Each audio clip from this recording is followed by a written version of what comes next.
Hello everyone, it is Math Thursday and I just want to let you know that we are going to be using these Play-Doh mats. In order to get them, you need to go to lifeoverseas.com, click the preschool tab, scroll down to the table of contents and click sensory. Then once you're there, I want you to scroll down to Play-Doh number mats, click it and download a copy, and then you can follow along.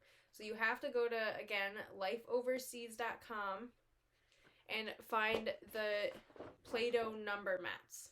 So that's where I went to download these. I have 1 through 10. I laminated them so it works really well with the Play-Doh that we made on Monday. So we're going to read a book first, and then we're going to get straight to it, and I'll explain what you do with these mats. So first we're going to read a book called Sloths Don't Run by Tori McGee and illustrated by Roxlana Penchishin. So it has a cute little cover of a little sloth.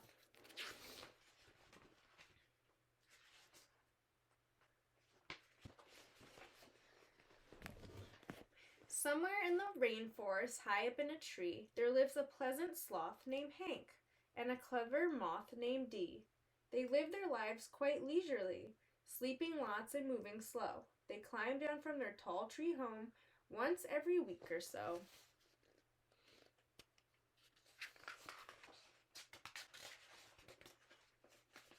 Hank's always been quite happy with this laid-back style of living, but lately he's been thinking that there might be something missing.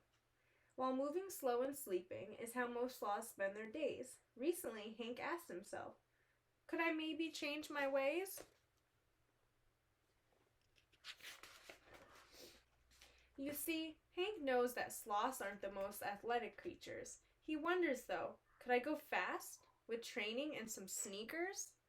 One day, while hanging in the tree, Hank makes a big decision. He's nervous of what Dee might think, but decides to share his vision.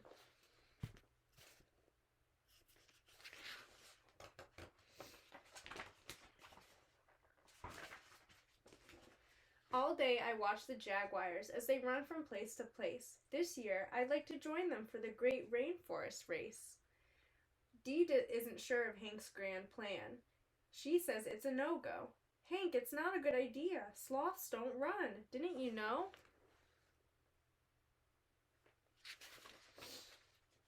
Sure, jaguars are natural athletes, and they seem to move with ease, but with practice I can do it, Hank claims. Come with me, Dee, won't you please? Hank climbs down slowly from his tree, gripping tightly with his claws. Then he laces up all 4 sneakers, 1 shoe for each of his paws. Dee isn't sure about Hank's plan, but now what can she say? She decides that she'll support her friend, each step along the way. And so begins Hank's training for his big rainforest run, but unlike the sporty jaguars, Hank isn't having any fun.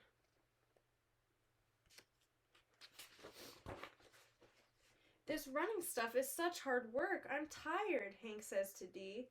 I think I'll jog just a bit more.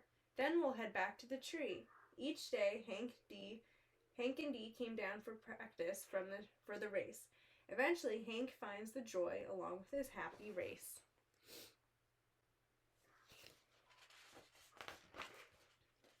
It's here, today's the day, the Great Rainforest Race. The animals toe the starting line. Hank and Dee each take their place. The toucan shouts, ready, set, go, and the animals take off fast. Hank and Dee start slowly. Other racers run right past. The jaguars take off in a hurry. The monkeys aren't far behind. As the animals come racing by, only finishing is on Hank's mind. Hank knows a slow and steady pace will get them to the line, so they press on toward the finish, taking 1 step at a time.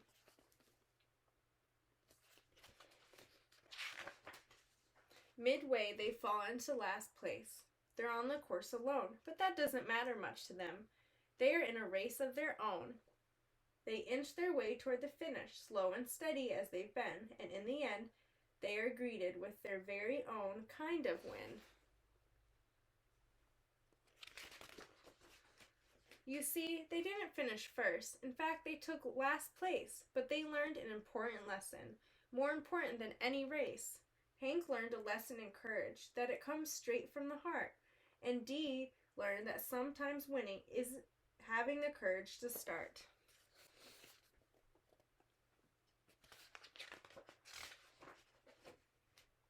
Later, they returned up high to a life of leisure in their tree. On nice days, they still go jogging. Just Hank and his pal Dee. Cute little story. Okay, let's get started with these Play-Doh number mats. So again, go to lifeoverseas.com, click the preschool tab, scroll down to the table of contents, click sensory. Once you're there, you're going to scroll down to Play-Doh number mats, click it and download it so you can follow along with me. So we'll start easy. We'll do with just this number 1. So you're going to take the Play-Doh and you're going to put inside the number 1. Then I'm going to roll little balls of Play-Doh, just like an apple, and we're going to put it in the tree. And then same with the grid. And then this right here says the number 1. So I'm going to grab my Play-Doh, just take a chunk off, and to make a 1, I'm going to snake it. And I'm going to put it, okay, right there. And then I'm going to take tiny pieces. Here we go. You can make a little ball. And I have one little apple tree, or an apple, and I'm going to put it in the tree. So you only need 1 because we're only on the number 1. So we have the number 1, which we made with Play-Doh. We have a ball, which represents 1 apple. Then we're going to put 1 in this grid. So there's 10 squares within this grid, and we only need 1 because that's the one we're looking for. I'm going to roll it, and I'm going to put it in the first.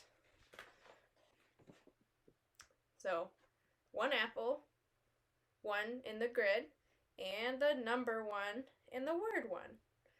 So we're done with that one. Then you're going to move on to number 2. So this is the word spelled out, which is 2, and this is the number 2, and we're going to do the exact same thing. So I'm going to start rolling my Play-Doh. Start at the top of the number. Going to roll it down like that. Looks like I need a little bit more. I'll just attach it. There's my number 2. And now we need 2 apples. So I'm going to roll it in a ball. 1.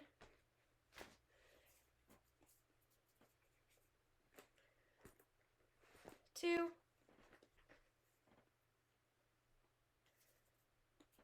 2. Do it again. 1. 2. 2 apples, the number 2, 2 balls in the grid, and the number 2. So we finished with that one. We're going to take them off, and we're going to move on to the next number. What comes after 2? Number 3. So we're going to roll it again. We're going to go all the way around. Squish it there in the middle. You can stretch it. We have the number 3, the word 3. We need 3 apples. 1, 2, 3. And how many do we need in the grid? 3 as well. So I'm going to roll it. Make them even smaller so they fit better. 1, 2, 3. The number 3, 3 apples in a tree, and 3 balls in a grid. Now that we have that, after 3 comes number 4. It's a lot of repetition, but it's good counting practice. So squeeze that Play-Doh. I'm going to do the top of the 4 first. Start here.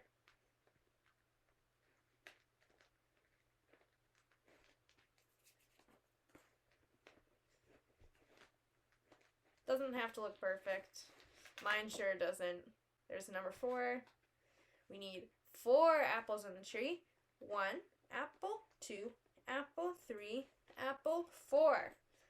And then in our grid, how many do we need? 4. 1, 2, 3, and 4. Number 4, the word 4. 4 apples in a tree, and 4 in our grid. Let's move on. What comes after 4? The number 5.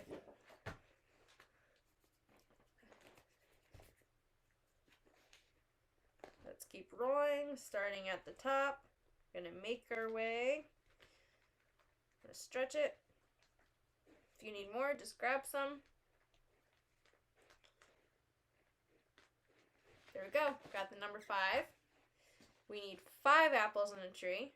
1, 2, 3, 4, 5.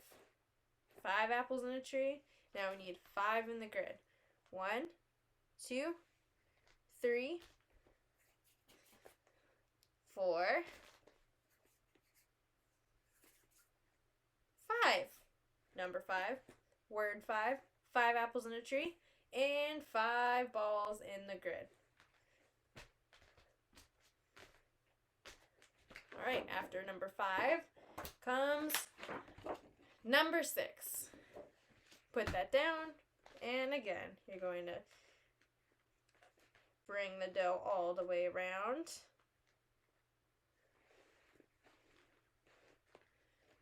Make the number 6. We need 6 apples in a tree. 1, 2, 3, 4, 5, 6. 6 apples in a tree. And now we need 6 balls in the grid. 1, 2, 3,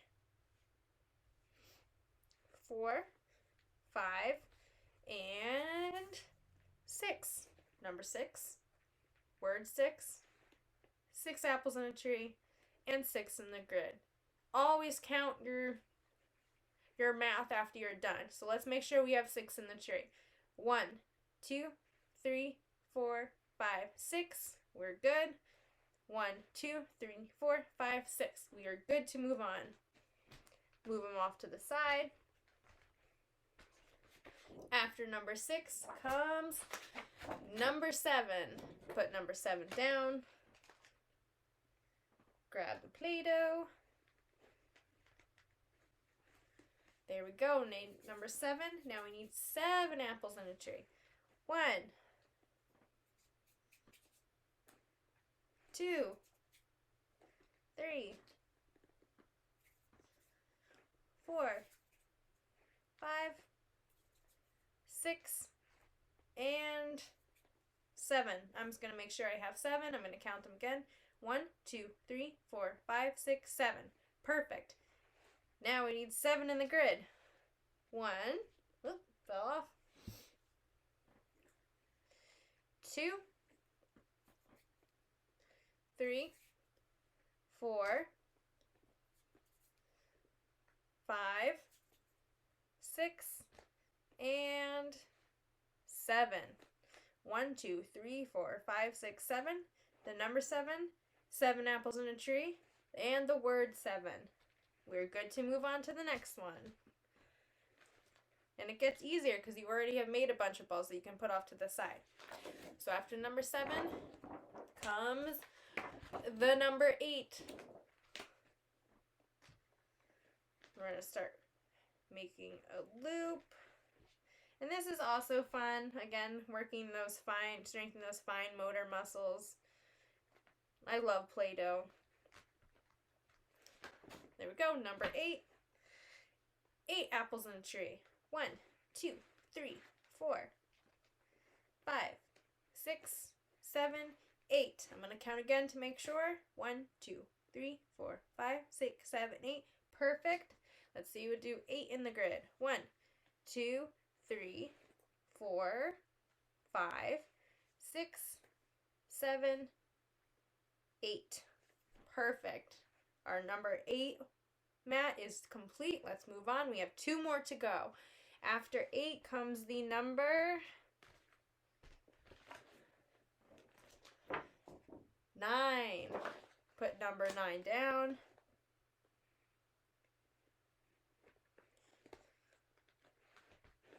Gotta fix this.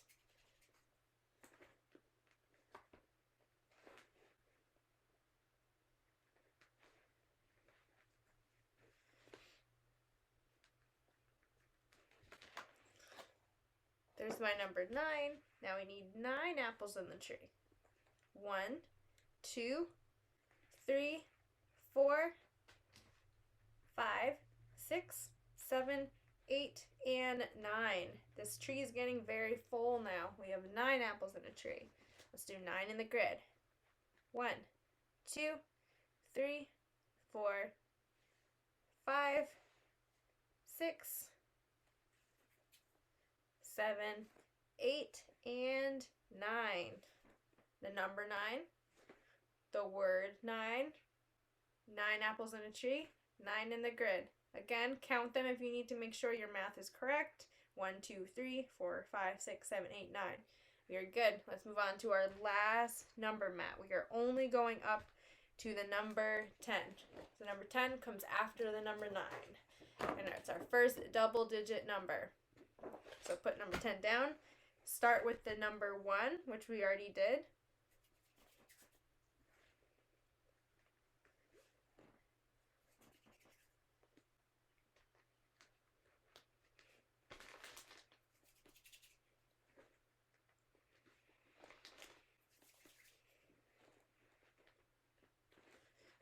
There you go, I got my number 10. Start the 1 and then do the 0. Let's put 10 apples in the tree. 1, 2, 3, 4, 5, 6, 7, 8, 9, and 10. Let's do 10 in the grid. 1, 2, 3, 4, 5, 6, 7, 8, 9, and 10. This one's a big one. I'm going to make sure I have the correct math in both the grid and the tree. 1, 2, 3, 4, 5, 6, 7, 8, 9, 10. 1, 2, 3, 4, 5, 6, 7, 8, 9, 10. So I have a full Play-Doh mat. So super easy, really good practice, and it's fun because you get to use Play-Doh. So I hope you go to lifeoverseas.com and download it, and you can join me during this video, and you can also laminate them if you want so that you can practice counting whenever you want to with the Play-Doh. So I hope you enjoyed that video, and I'll see you tomorrow for Cooking Friday. I have something super easy and fun for tomorrow. It's not going to be a lot of cooking, but it's going to be fun to put it together. So I'll see